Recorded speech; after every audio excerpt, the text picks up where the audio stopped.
I think a lot of the burnout that I'm experiencing right now is not as related to having a busy schedule. A lot of people think that burnout is just that your calendar is too full and you need to take a vacation day. And that can be true. There are certainly seasons where it's very busy.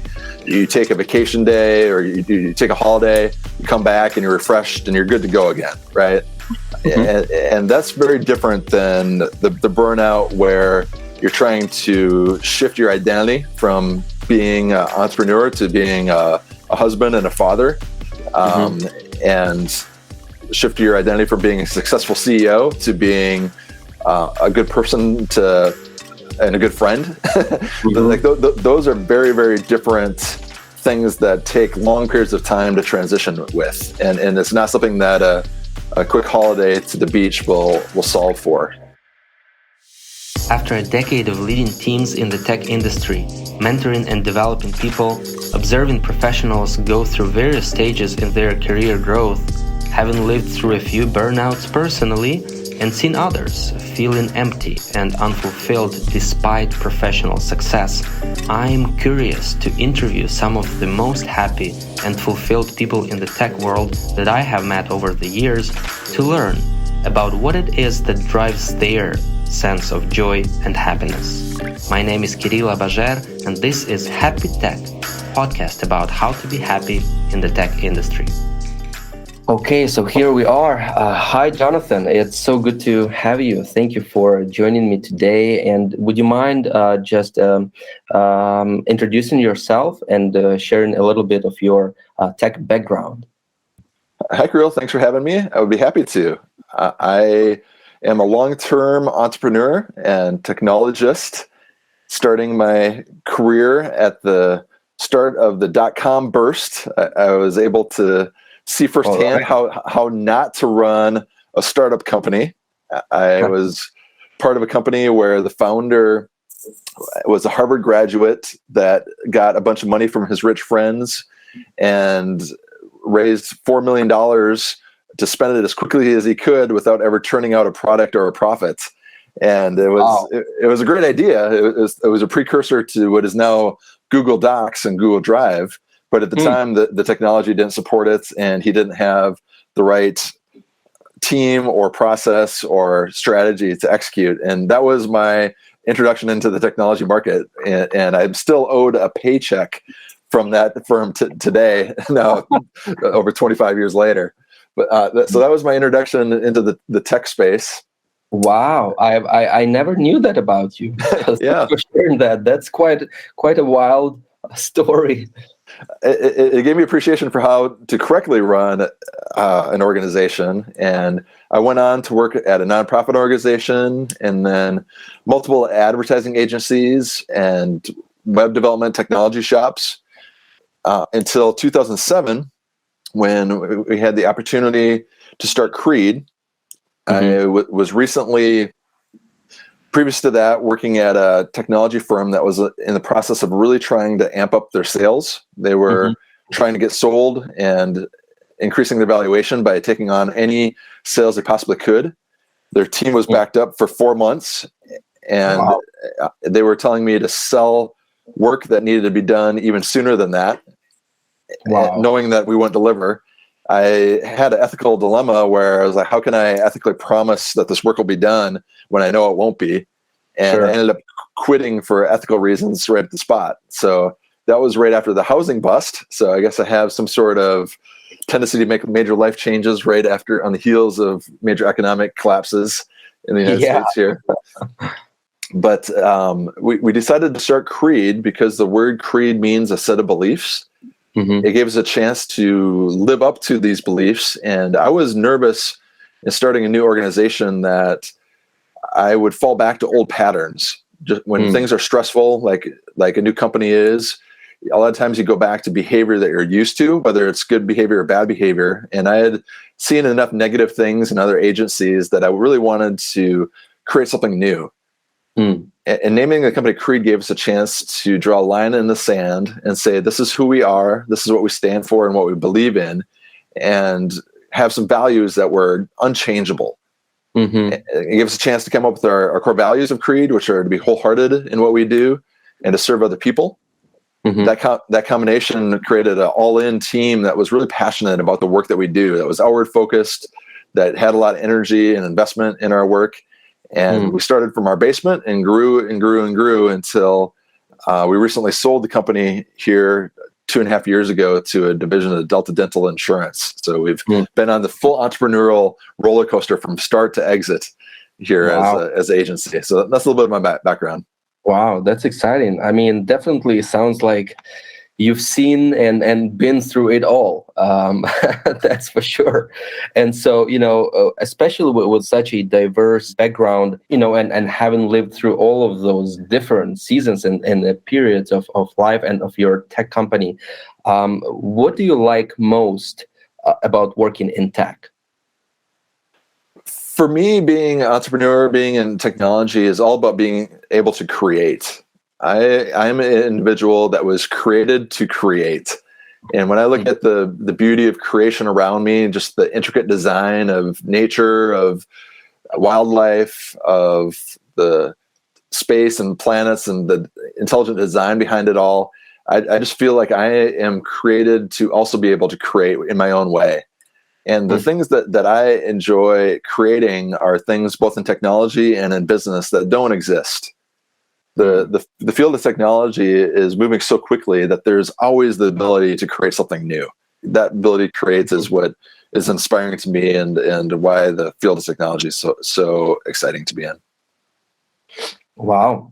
And that's interesting. So you love tech industry because you love to create. That's awesome.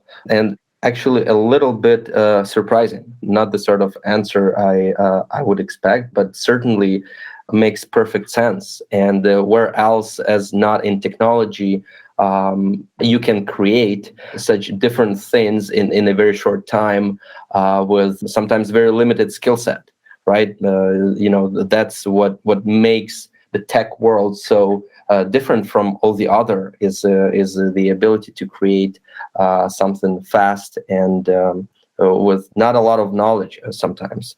That's pretty cool. And so what do you do to maintain your level of inspiration and happiness in your work, especially when you go through those different times and when it's not only about creating and the fun parts of it? What about the other times? Yeah, the interesting thing about creating something is once it's created, then someone has to maintain it, whether it's a product or a team or a technology stack or a tech solution. There's always a maintenance phase. There's always a scaling phase. There's always implementation that needs to happen. So you're correct. It's not all about creation. The loop that I found myself, you alluded to in, is that if I'm able to create these teams, these companies, these technology solutions, only to then be tied up to maintain and implement and scale the very thing that I created, that ties my hands from being able to create further. Mm-hmm. So this has been a constant cycle and a constant trap that I've fallen into. So during those times of implementation and maintenance, I need to find other areas that I feel like I can stay alive in and create in.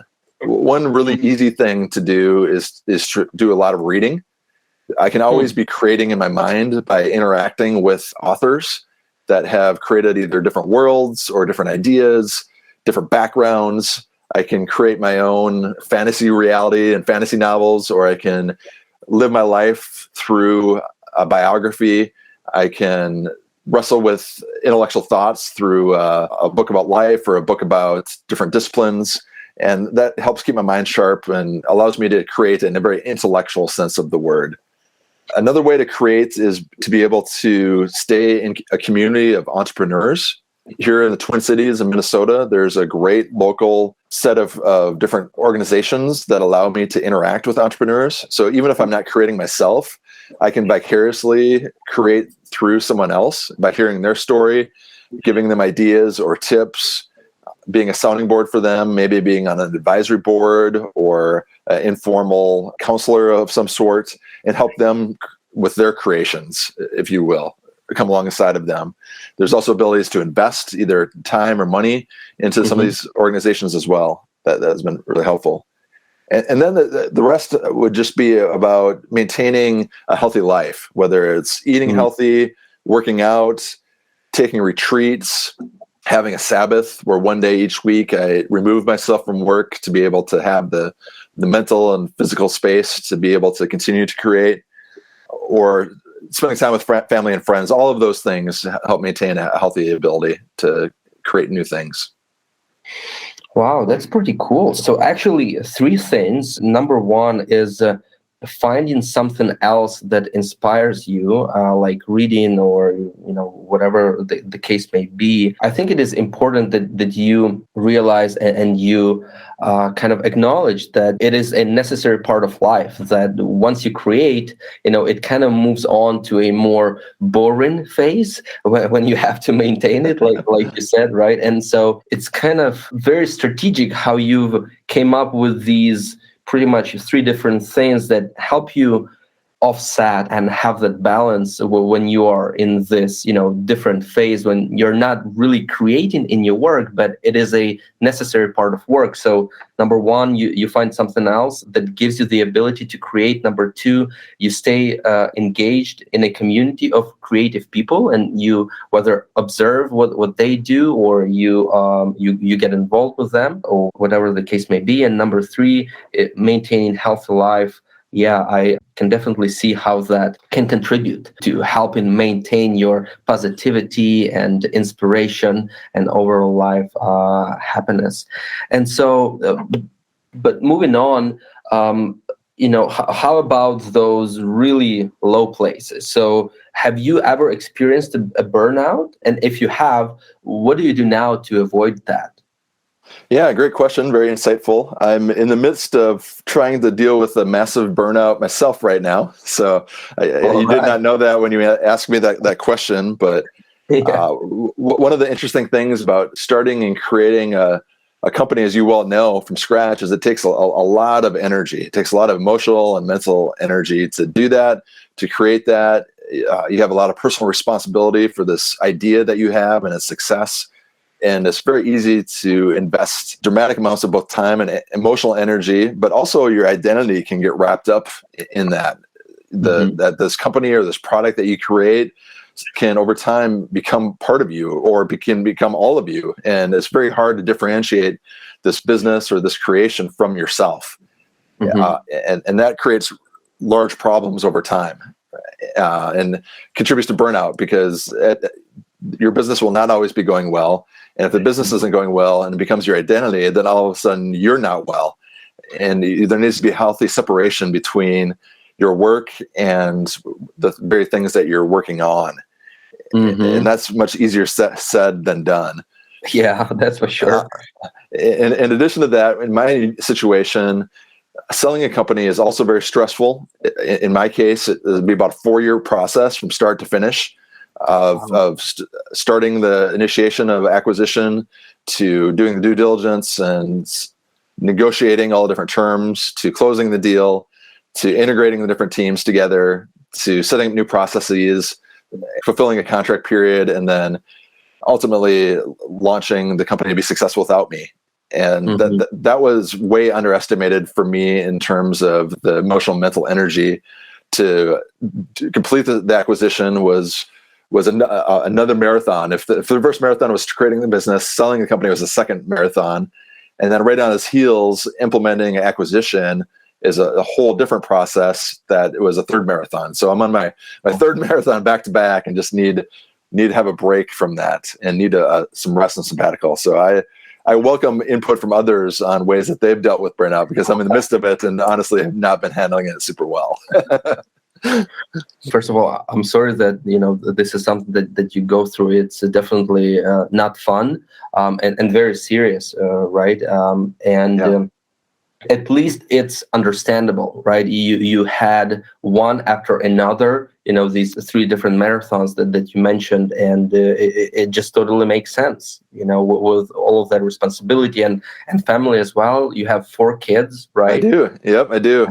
I have two, and they contribute to overall stress and pressures of life and stuff. And having twice as much as that, I can only imagine. Is this kind of the worst that you've felt over the years, or do you recall a time when you were also burned out, but it wasn't to such a degree as it is right now? I think a lot of the burnout that I'm experiencing right now is not as related to having a busy schedule. A lot of people think that burnout is just that your calendar is too full and you need to take a vacation day. And that can be true. There's certainly seasons where it's very busy.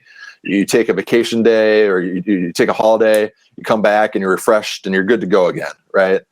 Mm-hmm. And that's very different than the burnout where you're trying to shift your identity from being an entrepreneur to being a husband and a father, and shift your identity from being a successful CEO to being a good person and a good friend.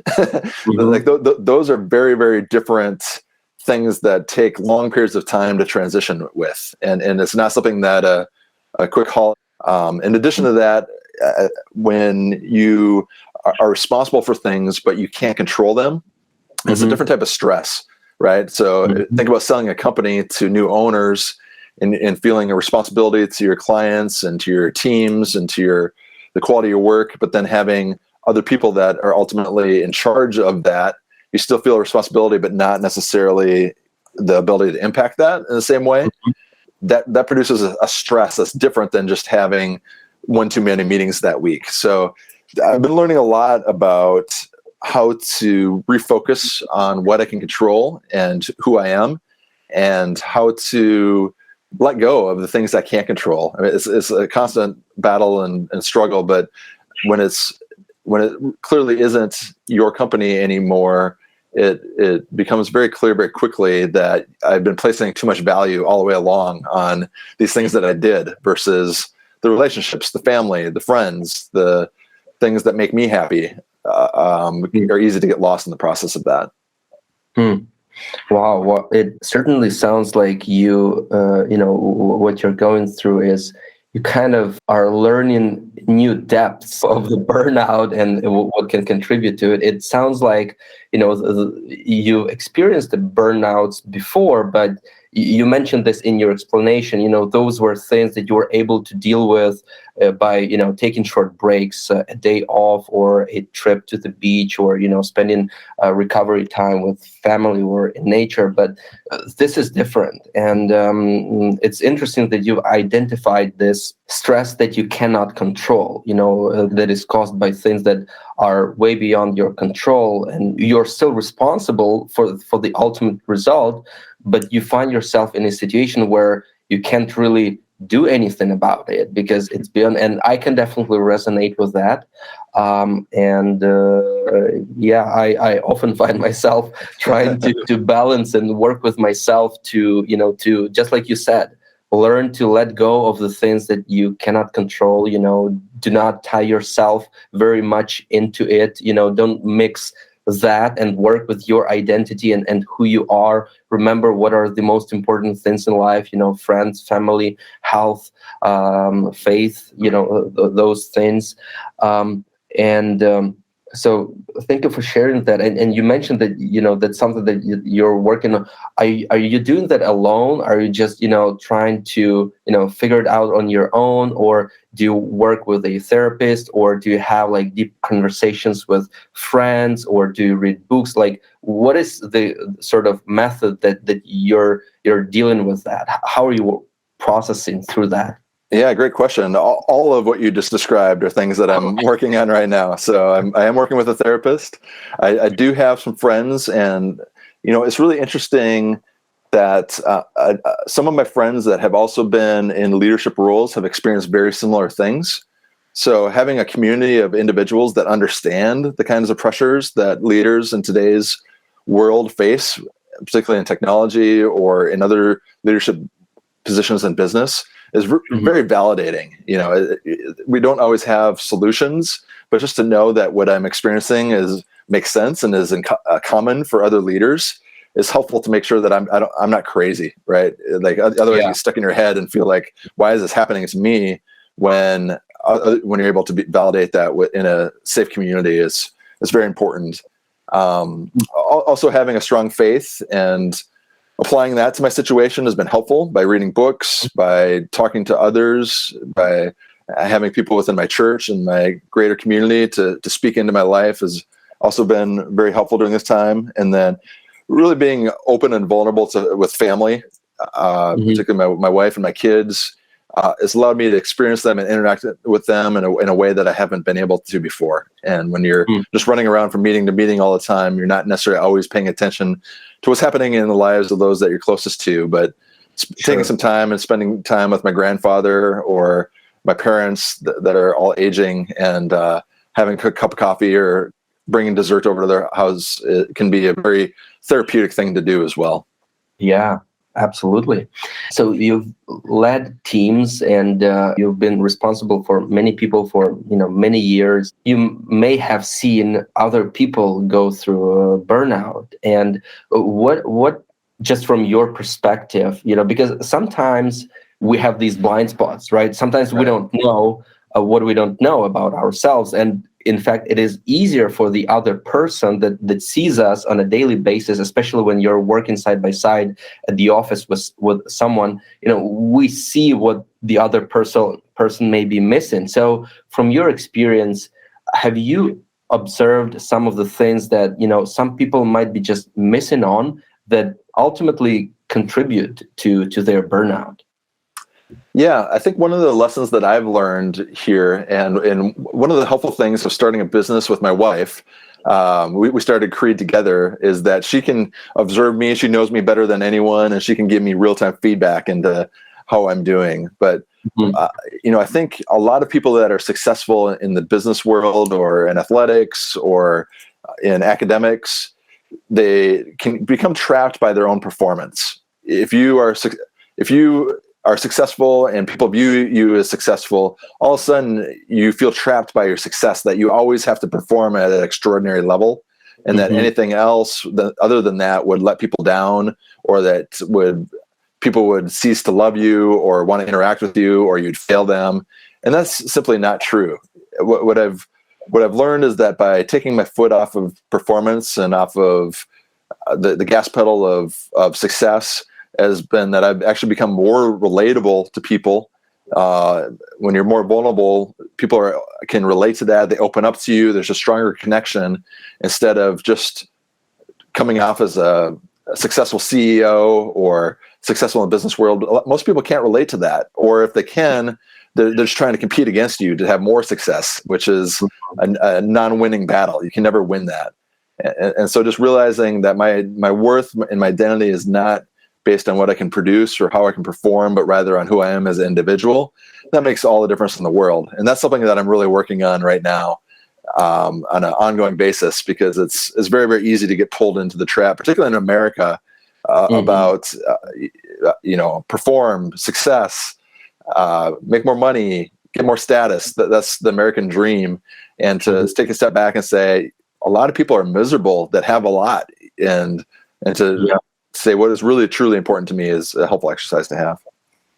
Have you had a situation when you were younger that you felt that you were either burning out, or maybe not even burned out, but you just feel this lack of fulfillment, or you're just not happy with your work? And you mentioned that you had this kind of a very profound moment when you were forced to do something that you didn't believe was right, and so you quit. Apart from that, were there any other situations when you just found yourself not happy in your work, and what would you do? Or maybe if you had a chance right now to speak to your younger self, what would you tell him about the things that would make him more happy and more fulfilled in his work?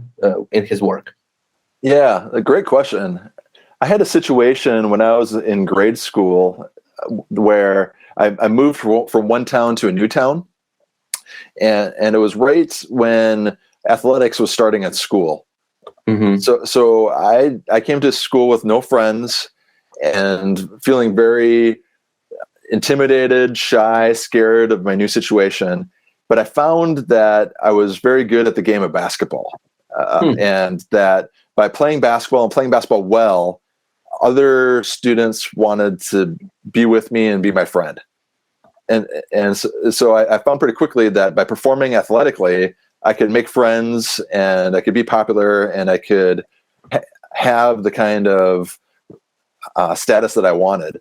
But what I also learned is that it wasn't based on true relationships. People were just using me to try to get close to other people in the school, or that they thought I could help their team win. And I didn't develop really true relationships with and true friendships with other members on the team.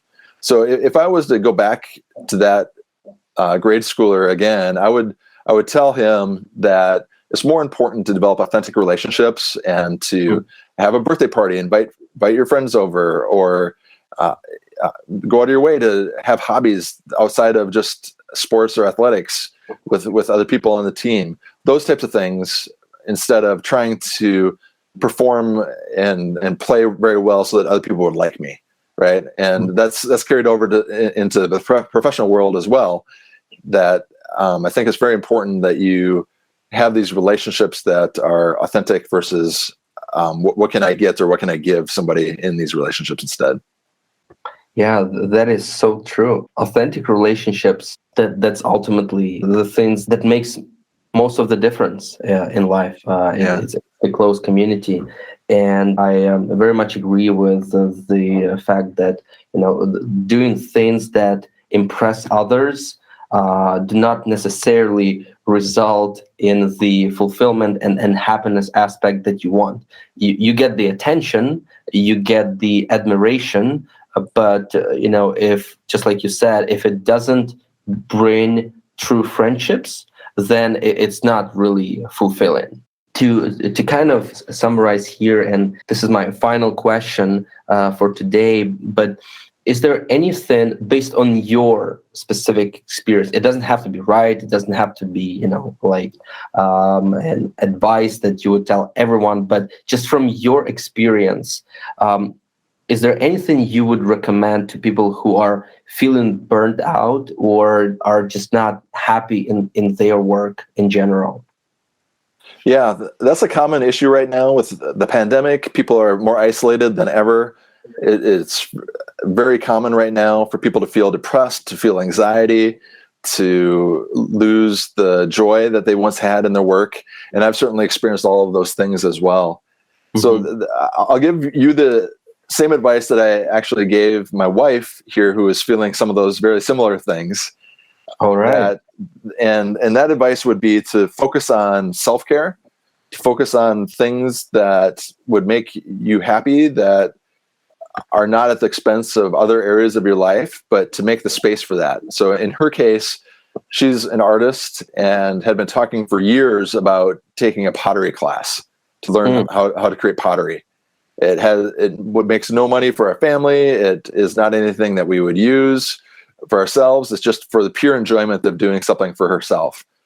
And I really pushed and helped her find a local potter that has a kiln and a studio. And she is about 2 months into pottery lessons every week, where on Monday mornings she goes for 2 or 3 hours and just creates these pots with her hands as a very novice beginner. And she enjoys it. She enjoys that she can go there. She enjoys creating something. She enjoys she can leave and not have to think about it or worry about it anymore. And having something just as simple as that as bringing a spark of life to her and helps her in her other daily tasks as well. So that's just a really small thing. I'm trying to find the same thing for myself, taking some cooking classes to learn how to cook a few new things, using a brain that side of my brain I'm not normally using. And I think those small things can make a big difference when you're looking to try to maintain good mental and emotional health. Wow. Well, that's really cool. Thank you. If it's the same advice that you gave your wife, it must be the best advice. So thank you for giving your best advice here. That's pretty cool. So self-care and focus on things that make you happy. And if there's anything that you kind of wanted to do for a very long time and you haven't done it, then prioritize, go do it, and see what sort of difference it makes in your life. Awesome. Well, I'm just truly grateful for your time today. It's been a while since we caught up, and it's really good to talk to you. Thank Likewise. you so much for being open and vulnerable and sharing what you are going through and sharing, speaking from your heart, sharing your experience. It's been very insightful. So really appreciate that. Well, thank you for the opportunity, Kiril, and I appreciate the invitation, and the time zone difference allowed us to still connect here. So thank you so much. Hey, thanks for listening to this episode. I hope it was useful for you. If you thought of someone who you think might need to hear some of this stuff, I encourage you to share this episode with them. Again, thanks for listening, and if you want to hear more fresh perspectives from with them, again, comment or send a feedback note, and I'll keep recording this and share what I learned from others. Have a terrific day.